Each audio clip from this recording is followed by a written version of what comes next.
Welcome to episode 41 of the Champagne Comedy Podcast, where we talk about the best Australian comedy show of the 90s ever made. Caught us out there. I was about to say The Late Show. So it isn't the best show ever made? No. It is debatable, isn't it? Really is. Anyway, insert title of the show here. This show's really going to challenge it. As in top show of the 90s, because this is pretty good. Yeah. Well, it is a show by the D-Generation team, Working Dog, but other comedy tidbits as well. So this is what this podcast is about. So this time we're talking about the secret third season of The Late Show. Not many people have seen that one. No. Including all of us. But before I elaborate, I just want to welcome back the team. Alison, Daniel, Kim, and Prue. Hello. My name is Matt, and I'm feeling a little bit rusty because we've been on hiatus for quite a while. So I just want to say thank you, everyone, for coming back. So we are talking about a particular show. We'll get to that shortly. However, we have... Well,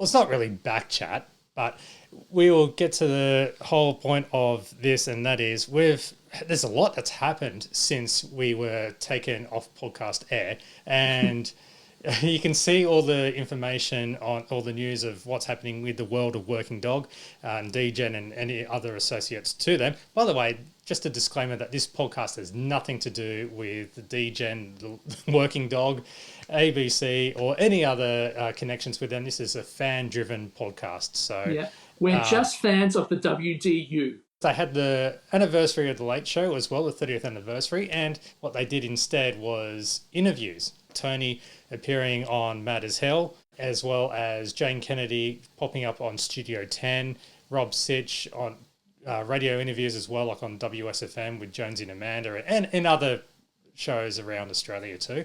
Did anyone catch any other bits and pieces of their appearances talking about The Late Show? No, I don't think so. God, it seems so long ago. Yeah, apart from the ones you mentioned, they were the main ones. Certainly, we've been living and breathing it for the past 2 years. It was no news to us, but a lot of people suddenly were caught with, I forgot all about this show. And then there were lots of memories and lots of new fans and lots of new people joining our Facebook page as well. Yeah, so welcome everyone for that too. And this is what this episode or this podcast is all about. And we're taking that next step. Let me take you back to 1994, and hopefully this will trigger some memories.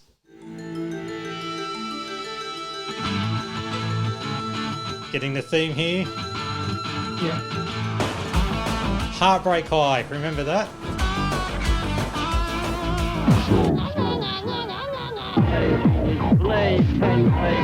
The Zone, the review gaming show. That was one big ad for Sega Mega Drive, wasn't it? Amazing. The big ad for Nintendo. Blue Healers, come on. Bob Morrison show. God, everything just sounded the same. There's a rat. He's a leader of the bunch. Kids show, Ferals, ABC. Called my big Liana. She's fluffy, but she's tough. Hello and welcome to the show. On tonight's programme, we're speaking to seriously, you are talking nonsense. Yeah, that guy. What you have to say. Well, yeah, where's he now? Which is on the line. Mary, good evening.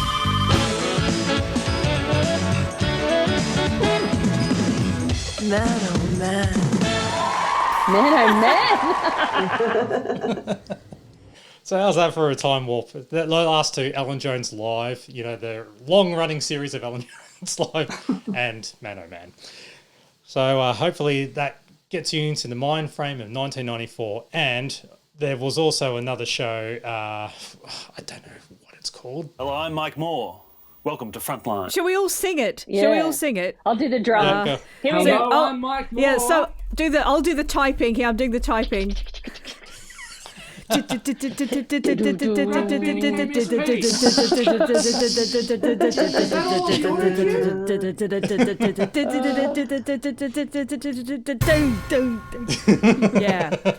I think I'll probably explode if I keep singing that. But we're talking about Frontline, and that was the satirical current affairs show. Think real life, think 60 Minutes, think A Current Affair, think Alan Jones Live. Think Not that. 7:30 Report, all of them. Two things really hit me when I started watching the episode. I was like, this is the greatest theme song of all time. I don't think it's gotten enough accolades. It's such a shame we couldn't hear it because it's so great. The other thing that really jumps out at me, and I know I'm probably going to keep mentioning it because I can't get over myself. It's one of those things that I should probably just deal with and move on, but I still cannot. And that is, I really cannot stand the terrible VHS quality. It's just so grainy. It's like watching a program through a glass of milk. I just can't. It's a bit like if you take any YouTube video and change the settings so it's at 240p. Yes. It's like that crappy quality. And I know it's really unfair because there's a lot of merit in the style of filming that they did, and that's great, and I'm sure we'll talk about it. But at the end of the day, it's like, what is it, 20 whatever years later, nearly 30 or something, and it's like, it looks shit. I don't really want to watch it. I don't mind the kind of unpolished look with Sato and his little high handy cam, and it's kind of one of those early mockumentary style shows that and then you have the contrast of the studio shots as well. But yeah, we take it for granted with all the 4K stuff nowadays, and that's all we want to see. And also, televisions have got a higher quality resolution, so maybe it didn't look so bad back in the 90s. Yeah. It definitely didn't, because, I noticed how grainy it was as well. But that's because I'm watching it on an HD big screen television, But I don't mind the style of it. I think it looks, you can see what's happening, so that's one thing achieved. Yeah. How did we all watch the series, by the way? Did we all... Because obviously we've all got it on DVD, I'm guessing. Yeah, I was too lazy to fire up my DVD player, so I just streamed it. Because it's also available. Like this is the interesting thing with this series compared to The Late Show, is that all of you listening to us, you have the opportunity to watch the series along with us, because it's available. It's certainly available on Netflix in Australia. I think it might also be on Stan, perhaps. Correct. Yeah, that's how I watched it. So you all have the opportunity to watch these episodes and really know what we're talking about. As well as iView too. It's looking like it's not. I'm just having a look on my phone here. It's looking like it's not on iView, but God, Bluey bloody is. Yeah, it says this program is not currently available in ABC iView. Okay. You do go to the landing page. This is why you get it on DVD, kids, because they can never take it away from you. So with that, because Frontline started, I guess, the first quarter of 1994, here are a couple of teasers, really, of when the ball's starting to roll, because people wanted The Late Show back. They would go, where's the third season? When it's happening? But it didn't come to fruition because everyone started to go their own different ways. I found in research for this podcast, I found an article from the Sydney Morning Herald, and this is from 14th of February 1994. And in the antennae column, which is all about TV, radio, so forth. It's like a gossip column, pretty much. For media, yeah. Saying that some members of The Late Show's D generation are to make a sitcom for the ABC. Rob Sitch, Tony Martin and Jane Kennedy are believed to be working on the project, which features goings-on behind the scenes in a tacky variety TV show. The ABC's head of comedy in Melbourne, Ted Robinson, declined the comment, saying the details are under wraps. So what was the transmission date of Frontline? We'll get to that shortly, but I might as well say it now. It was May the 9th. Right, and what was the date of that article? February 14. Because I remember still holding on to hope Yeah. Oh yeah, I was holding my little candle as well. Yeah, same. Well, this I will admit, 1994 was the year that I always looked in the TV guide or TV Week to see The Late Show pop up again on ABC, and then one day it started to saying The Late Show with David Letterman on Channel 9. And I'm going, oh, they've gone commercial. It's not the first time they've done that, but I was thinking, oh, The Late Show on David Letterman. Yeah, there's still some hope. No, I spent a full year doing that. I think there's probably something worth, going over the trauma of not having The Late Show back. It was really like we didn't really get an explanation. We just got a new thing, and it was only half of them. And it was completely different. And yeah, it was. I think if you were a young fan, it was tough. It was like tough shit, kid. It was.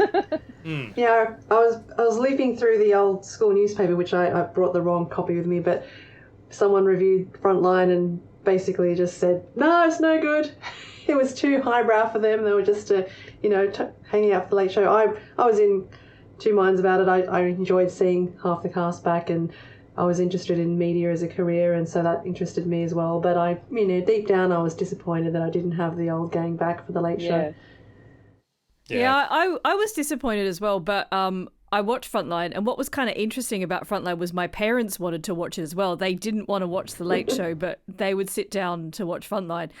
And basically, because all the teachers watched Frontline as well, we would have discussions in the class the next day about the previous night's Frontline, and everyone watched it, and everyone really liked it. And, I wanted to see The Late Show too, and I had seen Judith and Tony and Mick do stand-up at the Adelaide Fringe in 1994, which was February, I think, 94. And so I'd kind of, seen that, and that was really good. Yeah, but I don't know. I like both things. Yeah. I think Frontline's brilliant. Just re-watching the first episode, I just went, wow. I mean, that is a start to a series. That's out of the blocks, brilliant. But we'll get to that and why. Yeah. I think too, there's something in whether or not you're at school, because when you're at school, you have that connection to who else is watching it, and you sort of go over a show a little bit more fine detail. But when you're sort of off on your own in the world, either at uni or a job or whatever, you're a bit like, I'm sad that I don't have my old show. Who do I talk about that with? I will say I do have an update on the Antenna article too, because only about 2 weeks later, on the 28th of Feb, it is reported Antennae hears. Is it Antennae or Antenna? Because it's spelled with an AE. Yeah. Antennae, yeah. Antennae hears that the D-Generation sitcom, a plot of which is now being made for the ABC, is set in the current affairs office of a television station. Other details are being kept hush-hush. So that's like we were wrong. So what date was that one? 2 weeks later. On the 28th of the 2nd. So the previous one was on the 14th. I'm wondering, actually, when I first read that article about how they were going to do a series set in a TV variety show, I just thought, are they putting out misinformation there? Or is some journalist hearing some kind of half-baked rumor and they're going with it? Because, Tony was never involved in Frontline. No. And he was never going to be involved in this project with them.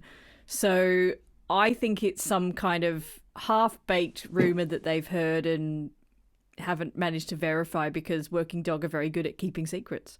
Well, they probably threw in it's something about Daryl Summers or someone having a ribbing at Hey Hey at the time. I'd love to see that program. If someone made a behind the scenes of a Hey Hey like program, I would be there. Well, see, one of the things I don't think, hopefully I'm not getting too ahead of myself, but one of the things I was thinking in preparing for this season of the podcast is whether Frontline could be made today. And I think probably the only way you could do it would be to take it away from current affairs. And I think you could very reliably do it with either a breakfast TV type show, like your Sunrise or Today, or maybe even some sort of loose amalgam of something like The Project. I'd love like a satirical behind-the-scenes look at the project, especially considering they've over the summer they were airing promos for the 2023 season, which I certainly wasn't the only one to draw comparisons to Frontline's One Big Family. Yes, I know exactly which one you're talking about too. It's a really interesting question because I actually think that Frontline was groundbreaking in a way in this country because it began the erosion of trust in media. It was like it sort of, I think people used to watch Channel 9 News thinking it was great, and now we would be very mistrustful of Fairfax Media and Murdoch Media and stuff like that. So I don't know, maybe we couldn't really have the same revelations. Yeah, I think it's really interesting to reboot it for the new era with social media. You've got Mike Moore, who's very kind of polished. He's got his image, and then if you let him loose on Twitter, who knows what he'd come up with, kind of thing. And that I just imagine those sorts of things happening, and obviously all the feedback that you'd get from viewers as well. And I think it'd be really interesting to reboot Frontline. Maybe Mike Moore could be a mentor for a new generation, teaching people. Well, see, one of the things that's also been interesting going back 30 years is seeing how far the media has changed. This is pre-internet, pre-multi-channels, pre-digital, pre-media conglomerates merging.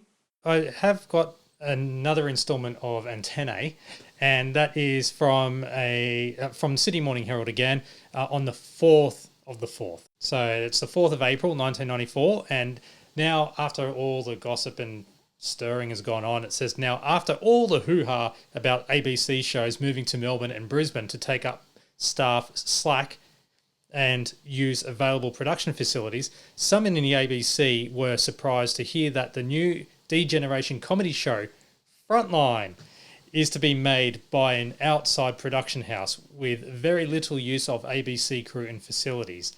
D-Generation agent Michael Hirsch, good old Hershey, confirmed that the production would be by Frontline TV Productions, a new company formed to make the show. It's a different style of thing from Backchat, which is moving to Brisbane, so this is 1994, and TV moving to Melbourne because it is... Yeah, that's a throwback. Because it is not live or studio based, Hirsch said. Most of it is shot entirely on location by the independent production house. And he said some ABC staff were being used for the 10 half-hour shows and that some ABC equipment will be used, but that's all. I do think that did piss people off, didn't it? That's what I've heard. At the beginning, I'd say, so yeah. Whereas these days, it's pretty much de rigueur, really. And then another article, this is my last article, on the 8th of May, so the day before the actual broadcast, which was Frontline. The remnants of the D-Generation are back, not with more sketch comedy, but a series of 10 half-hour program episodes, which sound suspiciously like SBS British import Drop the Dead Donkey. Although the producers of Frontline insist there is no connection between the two. Drop the Dead Donkey was a hell of a lot more topical. Yep. And it was a traditional sitcom. It had gags. It was in front of an audience. Yeah, they've described Frontline as a contemporary current affairs program operating on an unspecified commercial television network. And among the D-Gen people taking part are Rob Sitch and Jane Kennedy. Rob plays the host of the show, Mike Moore. Jane Kennedy plays Brooke, a reporter whose ambition is to be the next to be Australia's next yarn event. So that summarises it. Yeah, that's it. End of podcast. No. Yeah. I've got the paper. I've got the paper. Daniel Genie's program guide, sort of. Hang on. Surely you should have that the footage of the PA bringing in the TV week or something instead of I'll make sure go, I've got the paper. I will update. It seems so that. weird hearing a late show grab in. Now that we're moving away. Yeah, I feel like we need to update. Let's have the theme song in a Frontline sort of pastiche. Sorry, Daniel. I'll work on it. I do apologise. It has been a couple of months. Anyhow, going on with the program guide, considering that we're shifting time slots, this is going to be slightly different. So does anybody remember the time slot that Frontline was given by the ABC? 8:30 Monday, was it? Oh, very, very close. It was 9 o'clock Monday. No, it was 8 o'clock Monday. So right after 7:30, or the 7:30 report as it was then, yes. Yeah, so basically in amongst the programs like Four Corners and Media Watch and the 7:30 report, and it does seem kind of out of place nowadays when you've got shows like Australian Story and Backroads in that 8 o'clock Monday time slot nowadays. Looking through the program guides, I was sort of thinking there may not be that much variation compared to Saturday nights. So I don't know whether I'm going to do this for every episode, but certainly for this first episode, it's interesting to see what was on each channel. I'm going to run through as quickly as I can what was going on from the evening news to the late news. So starting off on Channel 7, 6 o'clock, 7 Nightly News. Then at 6:30 p.m. we had Real Life, hosted by Stan Grant. Then at 7 o'clock, Home and Away. According to the listing here, Jack's rendezvous with Angel lands him in the wrong bed. And Sarah finds herself with one too many dates for the debutante ball. With Daniel Mum and the Melissa Shane George. and Angel era. Yeah, the Angel era. Oh, one other thing is that because this guide is not from the Saturday age, we also lose our Ross Warnicky writing his own listings himself and putting his own comments in. So we won't. Yeah, there we go. We will not hear that very often. So, yeah, these are just stock standard listings. Moving on, at 7:30, we've got a little bit of a split here. In Melbourne was an episode of Talk to the Animals. Vet Dr. Harry Cooper hosts a series for animal lovers. Whereas in Sydney, they had an episode of MacGyver. Now, I wasn't able to find out what episode this was, but the description here, well, somehow it seems to be proving that Saturday Night Live piss take right. MacGyver discovers a nuclear weapons plant. That's pretty much every episode of that MacGruber send up, wasn't it? I hope he was wearing protection. Then Sydney and Melbourne rejoin and have the same movie at 8:30 p.m. Three Men and a Little Lady. Aww. Anybody House sequel. I sadly... Yeah. I liked the original. I liked the original. Very quick synopsis. Three bachelors face the prospect of losing their adopted daughter when the child's mother decides to marry and move to England. Then at 10:40, another movie called Mothers, Daughters and Lovers, a 1989 drama starring Helen Shaver and Claude Akins. A single mother struggles to build a life for herself and her children. And the night finishes at 12:05 with 2 hours of the NBC Today show. Moving across to Channel 9, news at 6 o'clock, a current affair hosted by Ray Martin at 6:30, Sale of the Century with Glenn Ridge at 7 p.m. Then at 7:30, we've got Murphy Brown, Season 6, Episode 17, The Anchorman, which aired in the US back in January of 94. Jim Dial, the veteran news anchor for FYI, the show within the show, invests in a piano bar, unaware that it is a gay meeting place. Gee, nothing problematic about that these days, would there be? I'm sure it's handled very, very sensitively. Well, for 1994 standards, I'm sure. Yes. Then at 8 o'clock, a relatively new sitcom, Frasier. Wow. Love that. Yeah. So long ago, and another one of these sitcoms that's getting a streaming reboot. Up against Frontline, we had Season 1, Episode 8, Beloved Infidel, which aired in the US in November 93. Frasier suspects that his father once had an affair with an old family friend. Then at 8:30, we've got, they've classified it as a movie, but really, I suppose you could call this a miniseries just about. It's an episode of the Scottish ITV crime drama Taggart. Ooh. Taggart. Yes. A largely incomprehensible program, if I remember, because no one could understand what anyone was saying in it. This is 3 episodes that aired back to back of like a short storyline called Death Without Dishonour. A Scottish army base and a deserted Glasgow street are both the scene of tragic accidents. 3 years later, Taggart and his team believe there may be a connection. It seems there may be a hidden agenda when the prosecuting barrister is found murdered. Oh, very nice. Lots of murder. Murder. In a place like Glasgow, yes. And finishing off the Nightline at 11:15. Over to Channel 10, we've got 10 News first at 5. Then The Simpsons at 6 o'clock. It's the Dance and Homer episode, Season 2, Episode 5. Homer's heckling of the Springfield Isotopes baseball team during one of their games inadvertently leads to his appointment as the new team mascot. Then at 6:30, Neighbours. Cheryl feels pressured by Lou's public marriage proposal, and Rick awaits Sally's response to his proposal. Everybody's just proposing to each other. Then at 7 o'clock, we've got an episode of Roseanne. Funnily enough, you mentioned Alan Jones Live. Basically, Alan Jones Live had been axed, I can't quite tell when, but it might have been 1 or 2 weeks prior, because some of the guides say, certainly over the last week or so it was Roseanne, but it might have been Are You Being Served repeats. Just before then, but that might have just been to plug the gap. Yeah, we're not commenting on that one. Was it the Australian version with Shane Bourne and June Bronhill? Oh, I wish. Really? I don't remember Is that still on YouTube? Oh yeah. There was an Australian version, only one series, and they got John Inman to come over. It was shot in Melbourne, there's this amazing footage of John Inman coming out of the train station in Melbourne.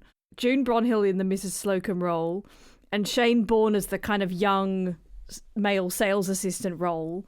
And I can't remember who the other people were, but it was, and also it was the same scripts as Britain except updated for Australian references. So, and it was about as good as you might imagine. Was it called Are You Being Served Down Under? No, it was. I think it was just called Are You Being Served? But instead of having that kind of rap kind of crash register theme song, it had an actual song. Oh no! So Not yeah, the regurgitator version. No, not that one. Given it was made in 1982, no. But anyway, I'm sure it's out there on YouTube or torrents or something. I may have seen it via one of those methods. So yeah, Alan Jones out, Roseanne in. Season 2, Episode 6, 5 of a Kind. Roseanne is perturbed when a friend of Dan's plants a passionate kiss on her during Dan's weekly poker night with his buddies. And this is apparently the first appearance of Tom Arnold as Arnie. Oh, when they were married, yeah. Then at 7:30, we've got Healthy, Wealthy and Wise. So, again... What was the late show one? The Healthy, Woggy... Wealthy and Woggy. So, again, according to the listing, Ronnie Burns plants a cottage garden that will bloom in spring. Jim Brown visits Tasmania's Freycinet National Park, and Ross Greenwood looks at the latest mobile phones. And geez, I hope he does a bit more than that. I hope he talks about them too.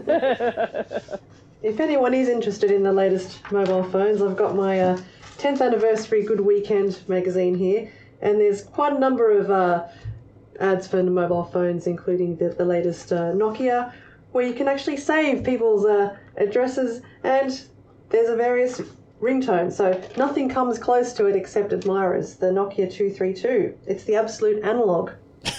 That's exactly what it says. Anything on the Motorola Jazz. There's a Vodafone ad somewhere. I'll have to flick through and find it. There's a fabulous mobile phone in this episode of Frontline when we eventually get to it, by the way. Yeah, they were still chunky back then. It's chunky, all right, and it's got a wobbly antenna as well. This is the ad here. The Vodafone, it's basically a picture of a mobile with a wobbly antenna and some stilts, because it's very unwell. It's broken its leg or something. So it's basically saying Vodafone is moving to digital. So it's saying, wow, you'll be aware that analog has some drawbacks. Voice quality is not great. Congested system can lead to crossed lines and dropouts, and anyone with a scanner can listen in, as we know from, Diana. These are some of the reasons why the Australian government has chosen to adopt the superior technology of mobile digital. Wow. Then at 8:30, if you loved all that comedy and lifestyle, you've then got a dramatic movie at 8:30 called The Music Box, starring Jessica Lange and Armin Mueller-Stahl. A Chicago lawyer defends her Hungarian immigrant father accused of having committed heinous war crimes during World War II. Fun for all the family there. Armin Mueller-Stahl was in, what's its face? Shine, wasn't he? He was the dad in Shine. Oh, yeah. And then rounding out things, at 11:05, the 10 late news, and 11:35, Sports Tonight. Second last of all, SBS, so World News at 6:30. Dateline, presented by Paul Murphy at 7 o'clock. You forget that SBS had a weeknight current affairs show, don't you? They must have had some seriously good funding back then. Yeah, exactly. Although, mind you, no, I was about to say this is pre the advertising days. No, it wasn't, because wasn't that, I think that started in 1990 for the World Cup from memory. Anyhow, at 7:30, there's a show called The Talk Show. Mary Costa-Keys talks to comedy writer John Vorhaus and comedians Nick Giannopoulos and Mandy Salomon. So, again, I hope that he was proving the pistake from The Late Show wrong. I'm holding up a mirror to Multicultural Society. Then at 8 p.m, a show called Maiden Voyages, a British series following women travellers across the globe. 2 English women visit Belize to investigate claims of the burgeoning eco-tourist industry. I think the only thing separating then from now is that I don't know if they're doing it on a bloody train. If they're going to Belize, they probably wouldn't be on a train, I'm guessing, unless it's an underground train. At 8:30, we've got Masterpiece, The African Face of Cornel, a program documenting Dutch artist Cornelis Cornel's return to Africa. And then at 9:30, the movie The Frontier, 1991 Spanish drama starring Patricio Contreras and Gloria Lasso. When a Chilean leftist is banished to a remote island, he forms a relationship with the community's only woman. So I think very appropriate for a 9:30 time slot. All right, last of all, let's get into it, the ABC. 7 o'clock ABC News, the 7:30 reports, obviously at 7:30, and they would have been state-based editions. I couldn't find from the program guide, I haven't looked far enough as to who was hosting in Sydney, but it was Mary Delahunty hosting in Melbourne. Then at 8 o'clock, Frontline. The listing in The Age that morning said that it's the first of a new 10-part series satirising television current affairs programs featuring the D-Generations Rob Sitch, Jane Kennedy, Tom Gleisner and Santo Cilauro. Now, spoiler alert, it's not 10 parts, it's 13 parts this season. Then at 8:30, we've got Four Corners, hosted by Andrew Olley. Then at 9:15, Media Watch. And it's the OG, hosted by Stuart Littlemore. Hey. Like, Media Watch is still bloody good, but you can't beat Stuart Littlemore Media Watch for mine. Then at 9:30, let's see if you remember this one, This Sporting Life. Oh, yeah. Yeah, I remember that. Not quite, but basically it was basically a half-hour version of the Triple J Saturday afternoon staple. Was that the one where they were sat at these black desks and they had weird camera angles sort of coming in at the... Yeah. That's the one. I seem to remember, although I'm not quite sure if I'm remembering it correctly, that the show just faded out sort of like mid-conversation just about. Is that just me? I don't remember that aspect of it. Maybe they did, yeah. It's the kind of thing they would have done in the 90s. Then at 10 o'clock, the Arts Program Review. And then at 10:30, Late Line, hosted by Kerry O'Brien. That bloke with a pen, yes. That's it. We'll get to that. So it's kind of interesting seeing where Frontline fits, it's especially considering what the Monday lineup looks like now, which is just news, current affairs, Q&A, returning to Mondays after its brief dalliance with a low-rating Thursday night. Like you wouldn't think of running comedy on Monday nights now, but somehow they thought of that in 1994. Yeah, that's the program guide. I don't know what else to say apart from let's get into it. Forget the Bob Morrison show when it comes to cutting-edge contemporary satire. The most memorable characters. Please explain. I want the job, but I don't want to cut my hair. Tell me who has said it to you. Sacked anyone? No, we haven't. Would you? No. To give you an accurate answer, I need to know exactly what type of cake. If the answer to a birthday cake is so complex, you do have a problem with the overall GST, don't you? Sometimes Frontline looks frighteningly familiar. Hello, I'm Matt. This is the Souffle Rises, broadcast Monday, May 9, 1994, Season 1, Episode 1.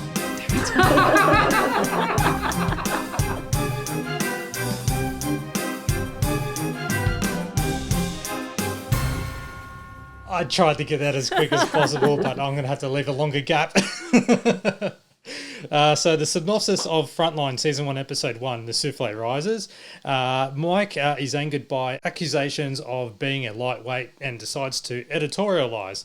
Such a decision sparks a rash of complications. Meanwhile, Brooke and Marty have their hands full with more important matters. So I have a question. Why do you think it was called The Souffle Rises? I think what it's saying. No idea. I think what it's saying is that Mike. It's about Mike being a lightweight, and okay.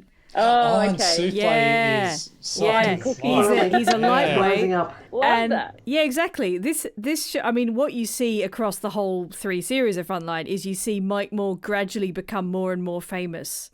You know, I mean. Spoilers, but in series 3, he's suddenly the massivest thing in the whole of Australian television. At the moment, he's kind of struggling, but you can see his ego, at least anyway, is becoming very much an inflated souffle. And it's really on show in that very first scene, where he's in the 3AW radio studio with Neil Mitchell. Okay, we'll go to calls. What do you think, Sandra? About Mike Moore? Yeah. Very nice. I saw that Richard Carlton interview you were talking about on 60 Minutes. It was a disgrace. Well, how do you compare it to the one that Mike did with the Prime Minister last week? Oh, I didn't see it. You watch Frontline? No, but I think he's very nice. Okay, we'll take another call. Leonie, go ahead, Leonie. I didn't see it either, Neil, but I think Mark's a very good host, very fair. Thank you, Leonie. Thank you. I try to present a balanced viewpoint in all matters, but if there's some head kicking to be done, I won't back away from it. All right, we'll take another call. Tula, go ahead, Tula. Mike, you are a very nice man. Very kind to people on your show.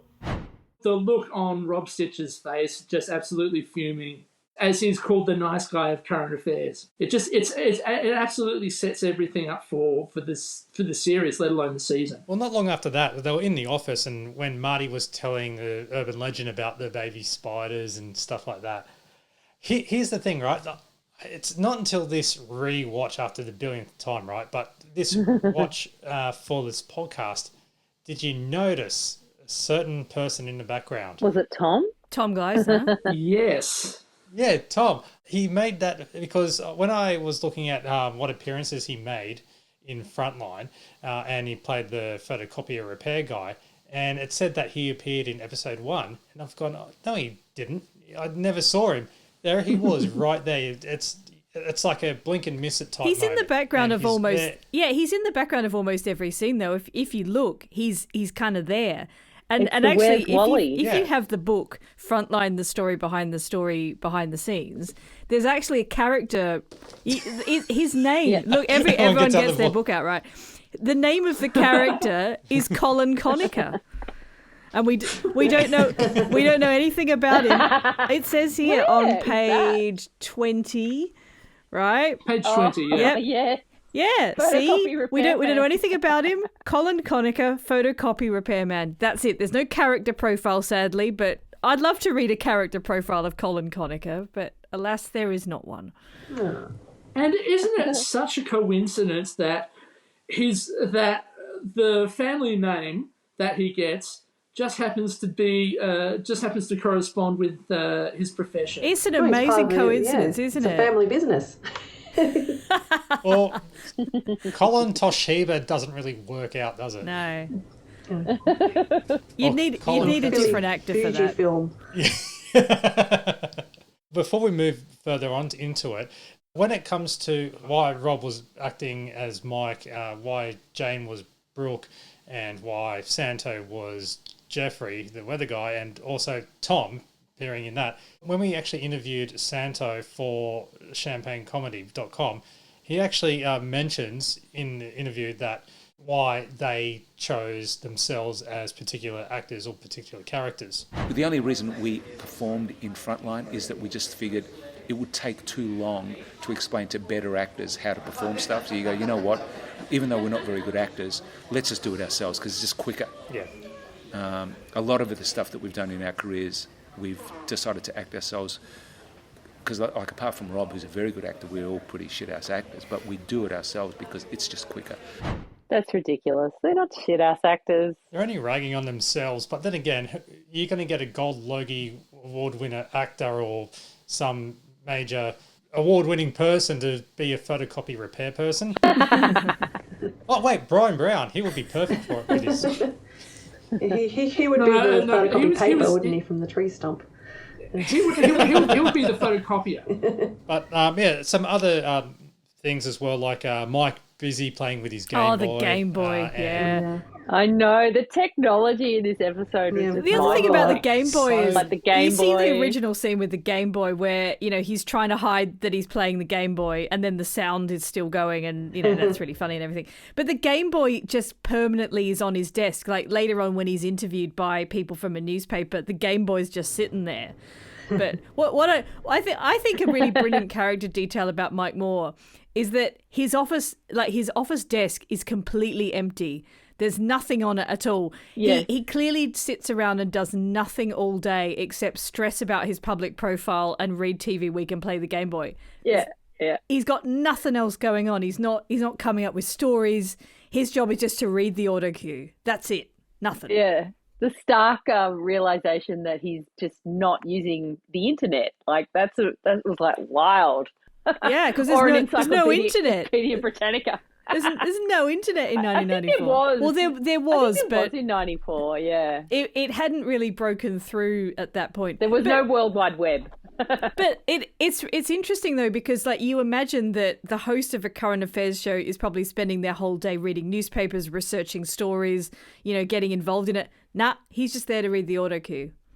He's nothing. Yeah, and you got Martin Nastasio, who's out in the office, smack bang in the middle of everything at all, just absorbing it all.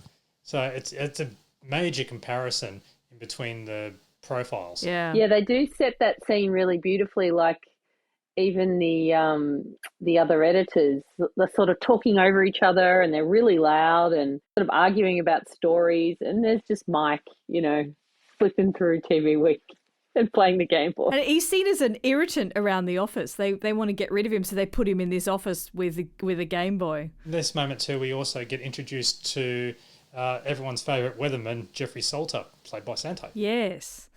Well, he's basically a foil for Mike's sort of confidence problems and ego. He does get a character profile in this book. It's a very interesting profile. Read it out. It is, actually. Jeff was born and bred in Mount Gambier. Now, you know, anyone... Hilarious. Well, exactly. You know, not only have they picked somewhere in South Australia, they've picked somewhere a bit shit in South Australia. It's not Adelaide for once, although we discover he graduated from Earth Sciences at Flinders University. So there you go. There's your Adelaide reference. And then he took up a job as researcher at the South Australian Bureau of Meteorology. Okay, we get it. You think South Australia's funny. To be fair, we're hilarious. His rise to fame was meteoric, or as Jeff might say, meteorological. Ha. Okay. Within 2 years, he was the Bureau's Environmental Affairs spokesperson and appeared in several nature documentaries. Jeff was snapped up by SES Channel 8, where he presented the weekend weather for 3 years before coming to the, quote, Big Smoke, where he enjoys the status of chief state forecaster. On air, his affable style and impressive sense of humour have earned him a legion of fans. There is even a Jeff Salter Appreciation Society at one particular TAFE college.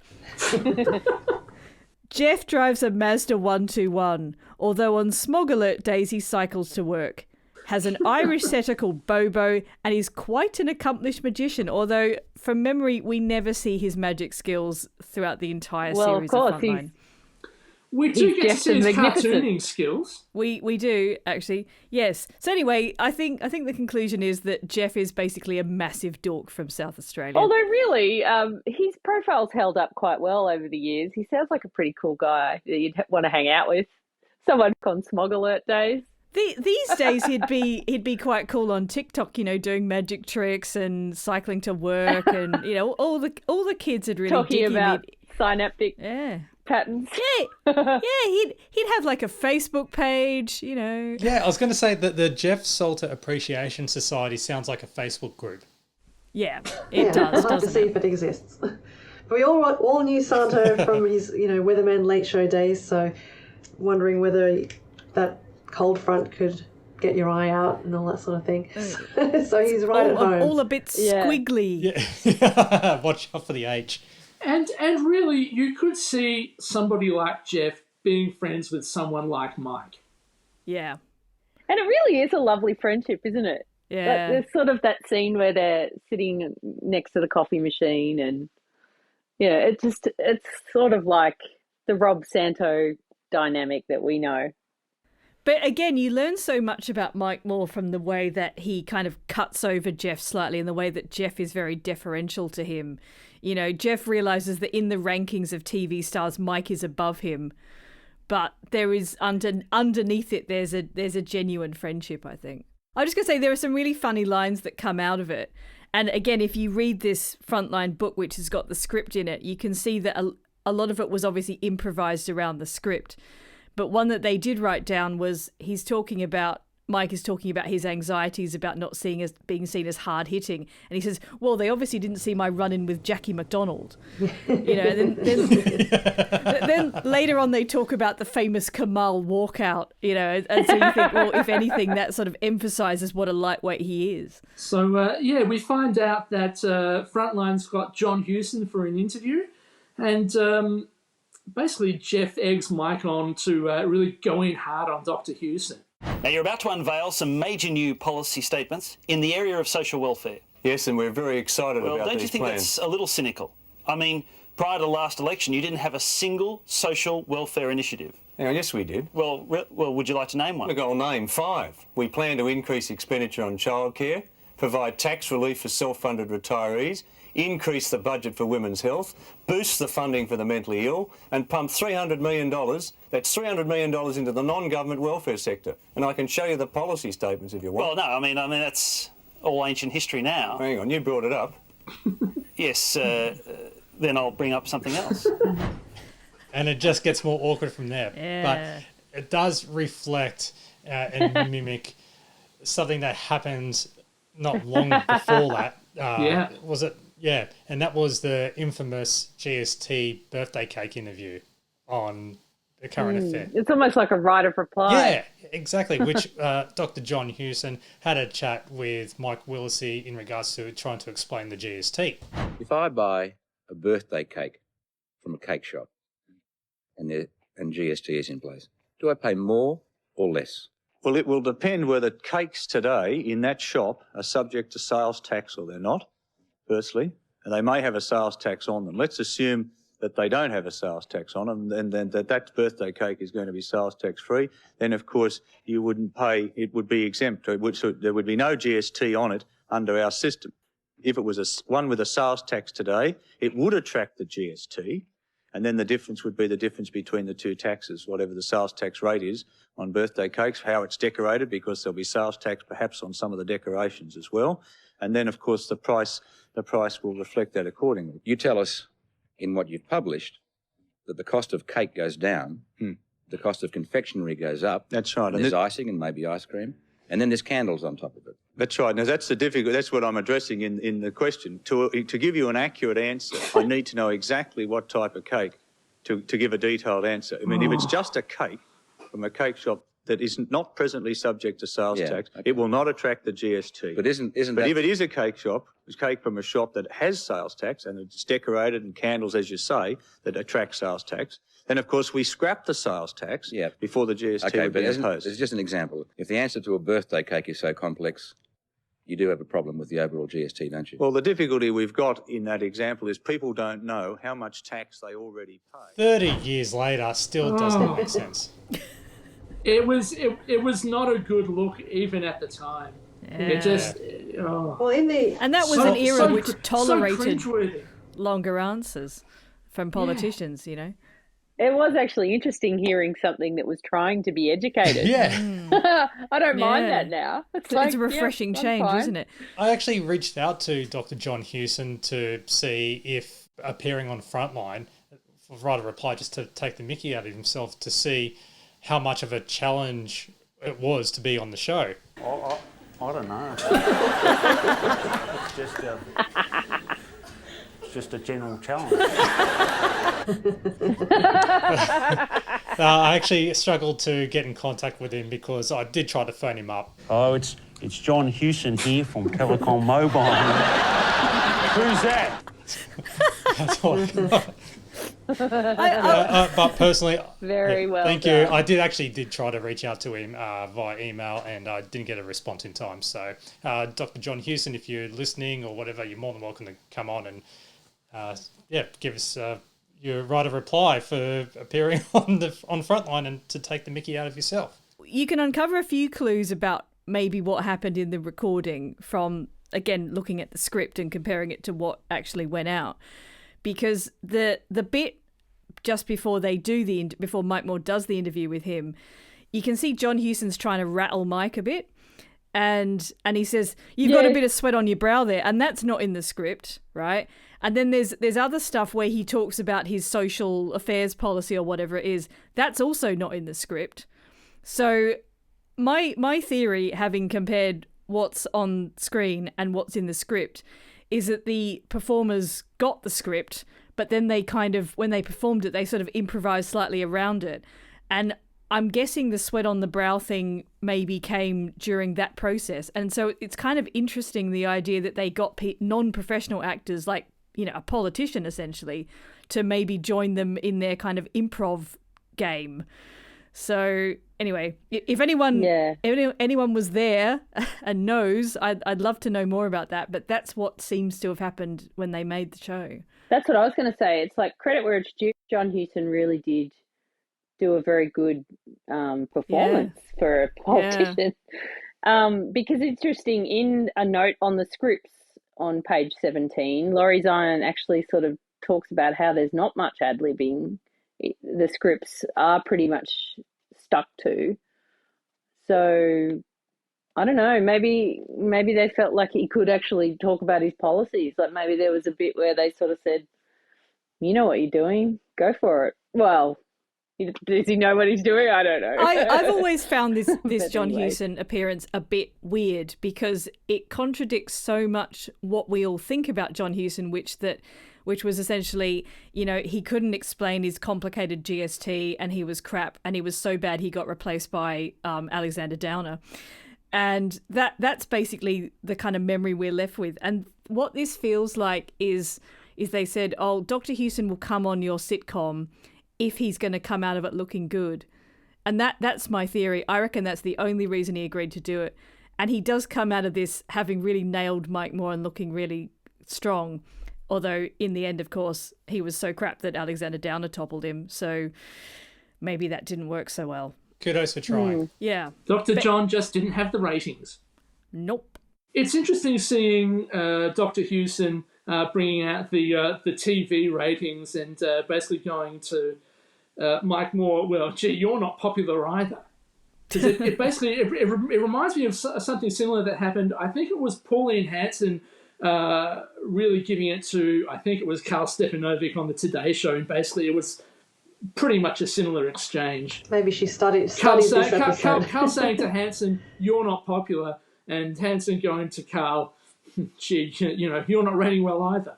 Yeah, what about whataboutism, isn't it? That was more or less a part one of the episode, because everything kind of finished up there, then moved into the next day, Mike's car park being stuffed under construction. So Brian, to please Mike, switches car park spots. Other stories they're covering, the child prodigy trying to play piano, and Marty DeStasio struggles to get decent footage and something out of it. Man, that was so cringeworthy. It was great. It just beggars belief, doesn't it? An 8-year-old getting into Melbourne University? I don't think so.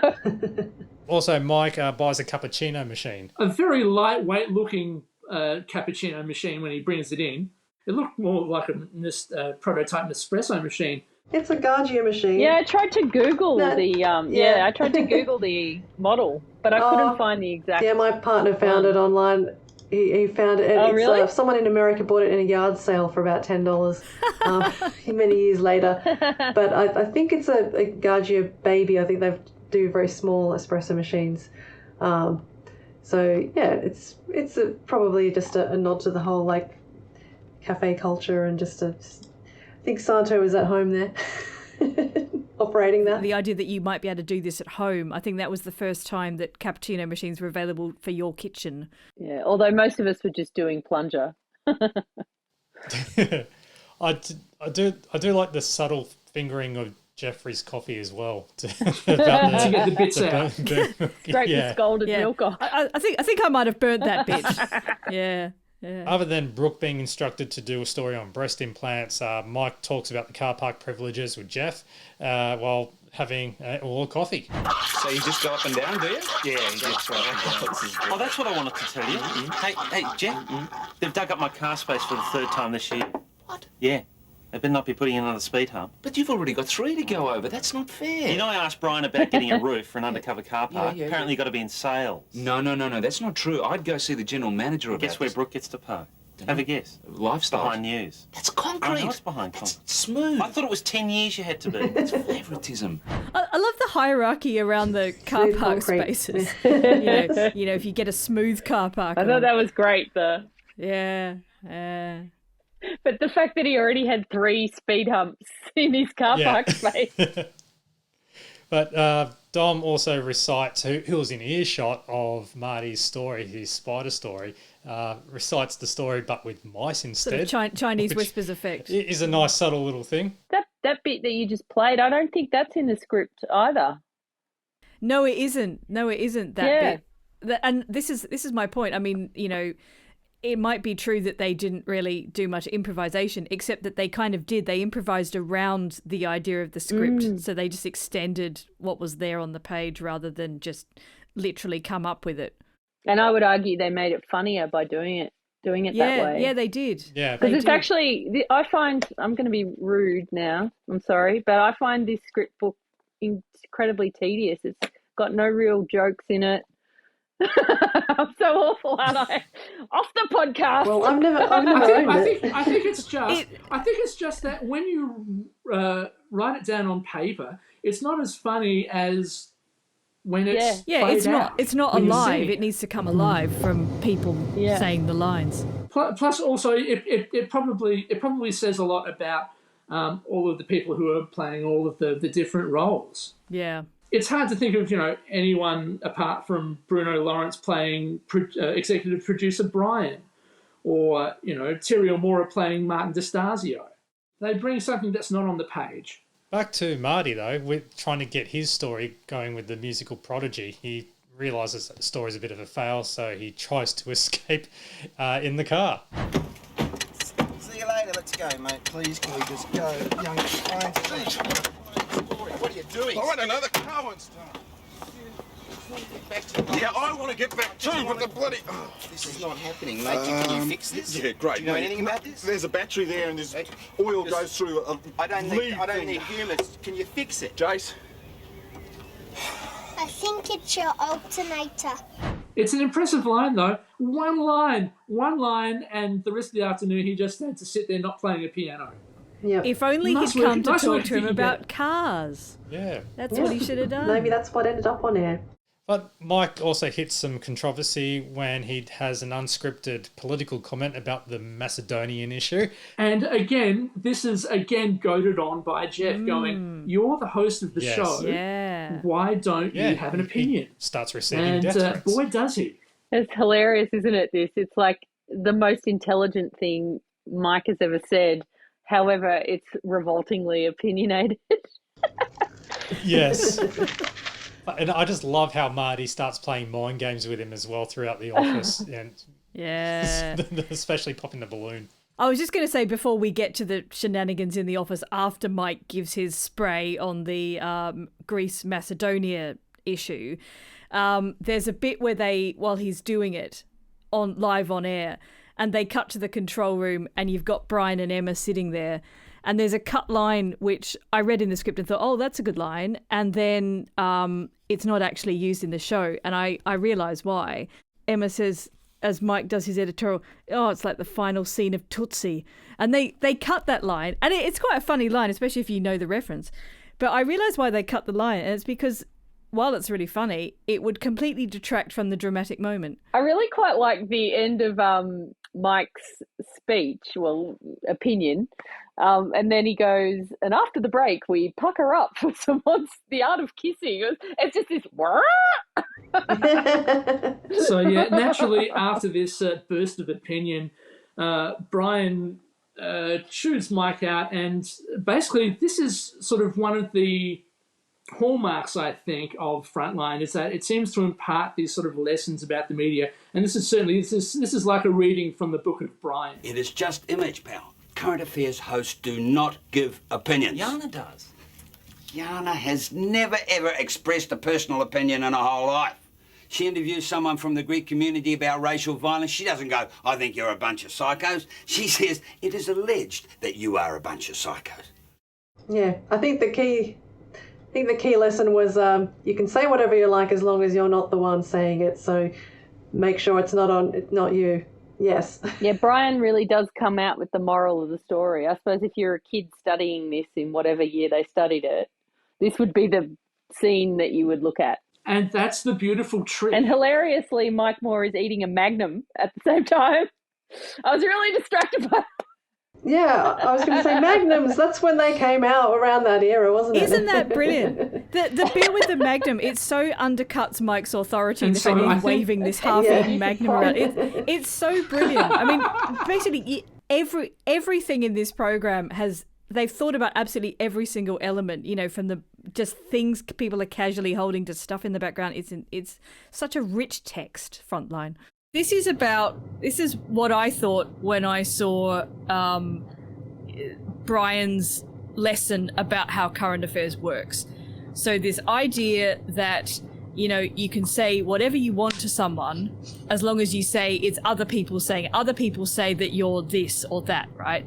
And when I heard that, I thought that's true, except sometimes when it's not. Why do people stop us in the street almost and tell us that Margaret Thatcher isn't just inflexible, she's not just single-minded. On occasion, she's plain pig-headed and won't be told by anyone. Would you tell me who has stopped you in the street and said that? Ordinary Britons. Where? In conversation. But I thought you've pubs. just come from Belize. Oh, this is not the first time we've been here. Will you tell me who and where and when? Ordinary Britons in restaurants, How in many? cabs. How many? I would say at least 1 in 2. I'm sorry, it's an expression I've never heard. Tell me who has said it to you, when, These are people that we meet in passing. But and we of course you obviously cannot raise say the who question or of the state of their country with them. And they tell us, yes, we have a tough Prime Minister, but she's a little bit pig-headed. She won't be told by anybody. Isn't this interesting? Even the tone of voice you're using is changing from what you used earlier. I remember that. I remember watching that with my mum. Isn't that awful? Oh, that accent, that who and where and why and when and what. Because that's what I actually remember. That she was like, what are their names? I remember her, I feel like I remember her saying, who are they, where do they live? And it was like, uh-oh. It's kind of like terrifying. a school principal or something telling you off. Nowadays, you just copy and paste someone's Twitter response. Yep. This person said it. Apologies to Channel 9, 60 Minutes. That's where that audio grab was from, the infamous grab. But yeah, it's interesting. So there is a way to get around, that people say you're this. And Thatcher did it. Yeah. Yeah, exactly. But Mike eventually gets called out for his comments and gets interviewed by proper journalists, about his knowledge on the history of Greece. Are you aware that there's a world of difference between the cultures of Greece and those of the northern Slavic Macedonians? Oh, yeah, they're different. Who makes the dips? So, my partner's Greek, so he was able to translate the bits where they talk in Greece. They talk in Greek, so that the lady is basically translating what Mike says to the other man. She's saying, he's talking about how he studied a play of Pythagoras, the mathematician, and basically they call him stupid. So she's like saying to him, from what I can understand, he wants a recipe for tzatziki because he's talking about the dips. So, and then the man says, that guy's a monkey, forget about him, and there's no reason for us to even talk about it. And then they just basically call him stupid. So. Yeah, I mean, that's fair. This bit is kind of like a list sketch. He kind of lists absolutely anything you can think of about Greece. And again, it just proves what a complete idiot Mike Moore is. Yeah. Although, mind you, this was all at the request of Jan, the network head of publicity. Again, another inspired casting choice there. She's brilliant. She's kind of my favourite character. Genevieve Moy, putting on that English accent and absolutely calling everybody darling. Yeah, I love how they sort of recreate this character in Utopia. This is like the Kitty Flanagan character Mark II, and probably just as smart as well, considering that she didn't know that Con the Fruiterer was a character. Is that the joke? Oh, I get that now. I think I got the line slightly wrong, but sounds much like anyway, if only I had the script to hand, I could redo it. I don't need to have a clip from the show. I've noticed that there's a little bit more in the script talking about whether Mike has any Greek friends. George Danikian, George Kapiniaris, George anyone. George Negus. No, maybe not George Negus.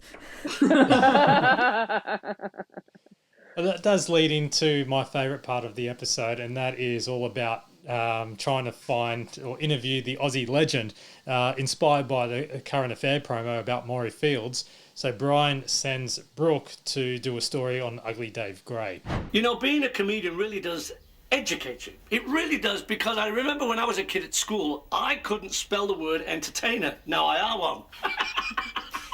Dave, what are your earliest memories of television? Hang on, I haven't heard that one myself. And there's plenty more, but just a sample. It's pretty much just Dave being Dave, really. Yeah. Was that actually in the... I don't have a copy of the scripts. Was that all in the script as well, or was that also just improv? It's different bad jokes. So they've in the script they've got some sort of Ugly Dave Gray-esque kind of jokes, but he does completely different ones to what's in the script. But also this is worse. It's really terrible misogynistic jokes. Yes. But also this is kind of the first bit where we see a sustained bit of Brooke, because she's only kind of been in the episode just in little bits so far. And one of the things we pick up about her character is that she's got no sense of humour whatsoever. Now, I'm not saying that Ugly Dave Gray's jokes are brilliant, but doesn't even pretend to laugh at it. I think we have a little bit of a hint earlier on when they don't send her off to do the genius child thing. They're like, no, if she hates kids, she'll just she'll terrify him, But as that interview continues on, because he starts hinting that he's got some heart problems or whatever, he just brushes them off and he ends up dropping dead. So that's harsh but brilliant. He was hoping to come back further on. I do have a grab from Tony Martin had his radio show Get This, and Jane Kennedy was on.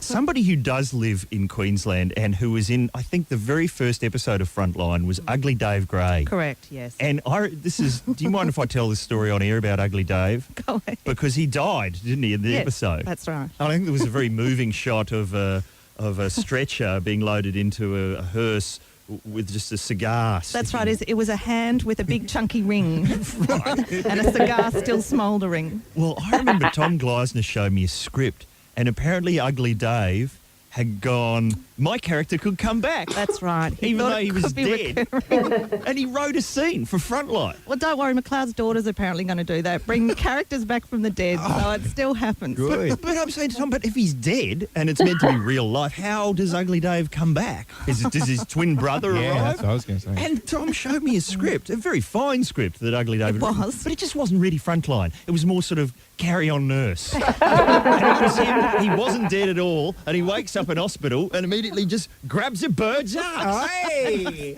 It truly was, actually. It was a pretty wacky direction for Frontline, Ep 2. Yes, 2 episodes in, we thought that was a bit of a stretch. I mean, he does grab Brooke Vandenberg's ass, which may explain why she doesn't like him and laugh at his jokes, but is he still alive? He is, yeah. Frontline didn't kill him off. No, that's it's good. based on the Gold Coast. I did attempt to reach out to Ugly for the Champagne Comedy Podcast, and I got Ugly. Yay! Oh, hang on a second. Let me get this right. You wanted Ugly Dave Gray to talk about working on that episode of Frontline, which was a lot of fun, you would assume, if you were Ugly Dave Gray. Stories about current affairs and personalities and news, rumours, all that kind of stuff. But you couldn't get Ugly Dave Gray, so you thought you'd get me, Ugly Phil. Really? This is the most half-assed thing I've ever heard. I watched Frontline, though, and I liked it. Thank you, Ugly Phil. Is that I did say I got ugly. Yes. Yeah, you're not lying. Can't sue us. We're getting ugly. Yeah. Thanks, Ugly Phil, for that. No, I have one memory of Ugly Phil when I did a work experience at the radio station, and I handed in him his mail and I said, "Here's your mail," and he said, "Thanks very much." So he was very nice. He was polite to the work experience kid. That's important. And at the time, you can hear Ugly Phil on WSFM straight after Jonesy and Amanda. So thanks. Thanks for being a good sport for that. But I did actually try to reach out to Ugly Dave Gray. He's actually really hard to find. He's not on the socials then. No, he's not really. But other than that, Mike did receive death threats or direct death threat on the phone. Only to discover it was Marty DeStasio, really awkwardly. He's calling him on a really chunky 1990s mobile phone with a sort of flexible antenna, which is quite good. Most likely analog. Not the Nokia 232. No, it could have been. Most likely. The brick phone. Yeah. There were some really heavier ones out there back in that era. That was relatively small, I thought, apart from the antenna. I guess it just looks pretty chunky compared to phones now. Yeah. Yes. And to wrap up the events from the show, Brian finds out that someone vandalised Mike's car. Yay! Only to realise it was his because he parked in Mike's spot. The payoff. Oh, it was a brilliant payoff.